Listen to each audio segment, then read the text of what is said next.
ছাগলের হাট চাটমোহর রেল বাজার হাটে প্রতি সপ্তাহে রবিবারে এই হাট বসে। বিশেষ করে চাটমোহর রেল বাজারে হাট বসে সপ্তাহে একদিন।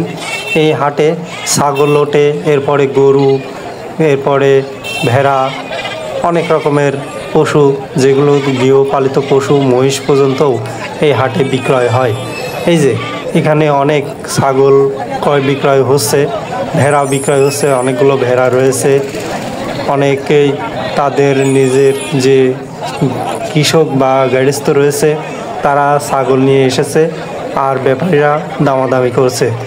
আমাদের যে রসুন ক্রয় করেছে আমরা, সেই হাটের সাথেই এই হাটটি। বলতে গেলে রসুনের হাট সকালে বসার পরে 10টা সাড়ে 10টার মধ্যেই রসুন উঠে যাওয়ার পরে এই ছাগলের বা পশু হাট বসে। ছাগল এবং পাশেই গরুর হাট বসেছে। এই যে এখানে দামাদামি হচ্ছে।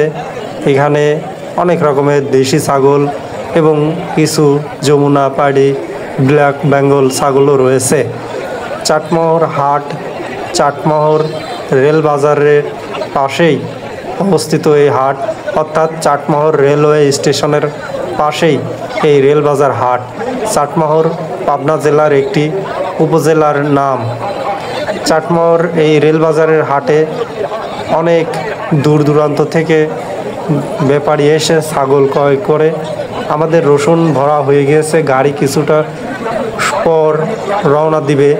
এর জন্য যে সময় পেলাম, এই সময়ে আমি আমার মোবাইলে যে হাটে বেচা কিনা হচ্ছে সেই চিত্র আমি কিছু ধারণ করলাম। এই যে এই ছাগলটি 8,000 টাকা বিক্রয় হলো। এর আগে যে বাচ্চাগুলোর দামাদামি করছে, অনেকেই এখনও নিয়েই চলে আসছে, যে নিয়ে আসছে ভ্যানে করে, অনেকেই বিক্রয় করছে, বা কেউ এই যে ব্যাপারীরা বিক্রয় করে বেঁধে বেঁধে থুয়ে দিয়েছে।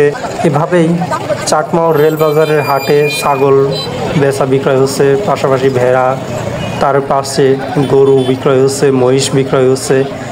গরুর হাট এখনও সেরকম জমজমাট লাগে নাই, আর একটু সময় লাগবে। এই যে গরু আসতে শুরু করেছে, এই যে অনেকগুলো গরু এসে ডুগায় বাঁধা হয়ে গিয়েছে।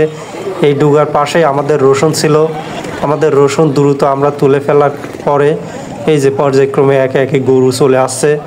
সময় যত বাড়বে, অর্থাৎ বিকালে অনেক গরু এসে যাবে এই হাটে এবং বেচা বিক্রয়ও হবে।